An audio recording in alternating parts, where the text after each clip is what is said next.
दुनिया भर में उपस्थित ईसाई समुदाय को क्रिसमस की बहुत बहुत शुभकामनाएं।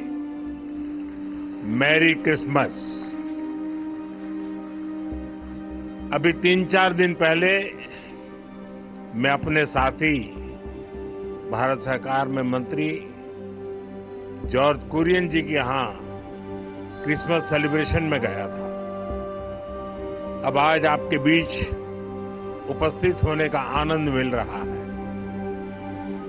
Catholic bishops conference of India CBCI का ये आयोजन क्रिसमस की खुशियों में आप सबके साथ जुड़ने का ये अवसर, ये दिन हम सबके लिए यादगार रहने वाला है।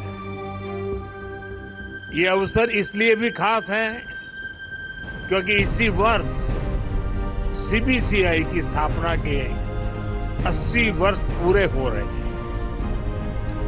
मैं इस अवसर पर सीबीसीआई और उससे जुड़े सभी लोगों को बहुत बहुत बधाई देता हूं। साथियों, पिछली बार आप सभी के साथ मुझे प्रधानमंत्री निवास पर क्रिसमस मनाने का अवसर मिला था। अब आज हम सभी सीबीसीआई के परिसर में इकट्ठा हुए हैं। मैं पहले भी ईस्टर के दौरान यहां सेक्रेड हार्ट कैथेड्रल चर्च आ चुका हूं। ये मेरा सौभाग्य है कि मुझे आप सबसे इतना अपनापन मिला है। इतना ही स्नेह मुझे हिज होलीनेस पोप फ्रांसिस से भी मिलता है। इसी साल इटली में G7 समिट के दौरान मुझे हिज होलीनेस पोप फ्रांसिस से मिलने का अवसर मिला था। पिछले 3 वर्ष में यह हमारी दूसरी मुलाकात थी।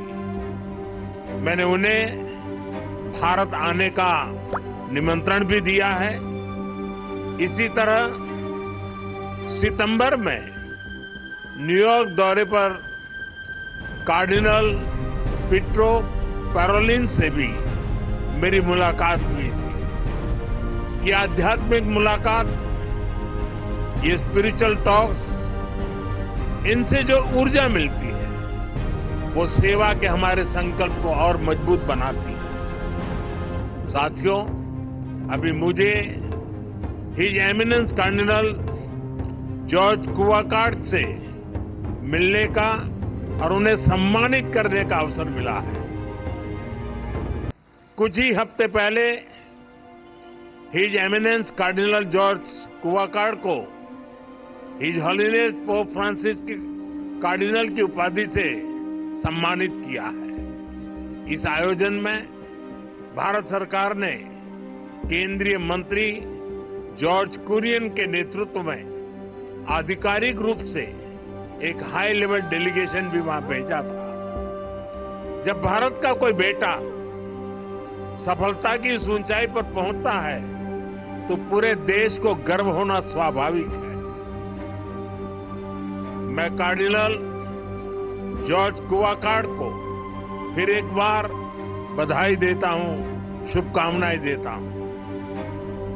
साथियों, आज आपके बीच आया हूं तो कितना कुछ याद आ रहा है। मेरे लिए वो बहुत संतोष के क्षण थे जब हम 1 दशक पहले फादर एलेक्स प्रेम कुमार को युद्धग्रस्त अफगानिस्तान से सुरक्षित बचाकर वापस लाए।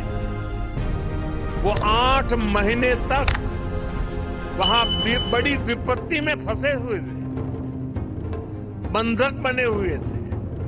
हमारी सरकार ने उन्हें वहां से निकालने के लिए हर संभव प्रयास किया। अफगानिस्तान के उन हालातों में ये कितना मुश्किल रहा होगा आप अंदाजा लगा सकते हैं, लेकिन हमें इसमें सफलता मिली।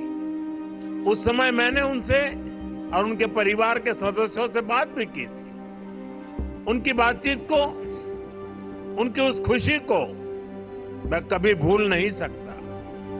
इसी तरह हमारे फादर टॉम यमन में बंधक बना दिए गए थे। हमारी सरकार ने वहां भी पूरी ताकत लगाई और हम उन्हें वापस घर लेकर आए। मैंने उन्हें भी अपने घर पर आमंत्रित किया था। जब गल्फ देशों में हमारी नर्स बहनें संकट से घिर गई थी, तो भी पूरा देश उनकी चिंता कर रहा था। उन्हें भी घर वापस लाने का हमारा अथक प्रयास रंग लाया। हमारे लिए ये प्रयास केवल डिप्लोमेटिक मिशंस नहीं थे, ये हमारे लिए एक इमोशनल कमिटमेंट था। ये अपने परिवार के किसी सदस्य को बचाकर लाने का मिशन था। भारत के संतान दुनिया में कहीं भी हो, किसी भी विपत्ति में हो, आज का भारत उन्हें हर संकट से बचाकर लाता है, इसे अपना कर्तव्य समझता है। साथियों, भारत अपनी विदेश नीति में भी नेशनल इंटरेस्ट के साथ साथ ह्यूमन इंटरेस्ट को प्राथमिकता देता है। कोरोना के समय पूरी दुनिया ने इसे देखा भी और महसूस भी किया। कोरोना जैसी इतनी बड़ी पैंडेमिक आई, दुनिया के कई देश जो ह्यूमन राइट्स और मानवता की बड़ी बड़ी बातें करते हैं, जो इन बातों को डिप्लोमेटिक वेपन के रूप में इस्तेमाल करते हैं, जरूरत पड़ने पर वो गरीब और छोटे देशों की मदद से पीछे हट गए। उस समय उन्होंने केवल अपने हितों की चिंता की, लेकिन भारत ने परमार्थ भाव से अपने सामर्थ्य से भी आगे जाकर कितने ही देशों की मदद की। हमने दुनिया के 150 से ज्यादा देशों में दवाइयां पहुंचाई, कई देशों को वैक्सीन भेजी। इसका पूरी दुनिया पर एक बहुत सकारात्मक असर भी पड़ा।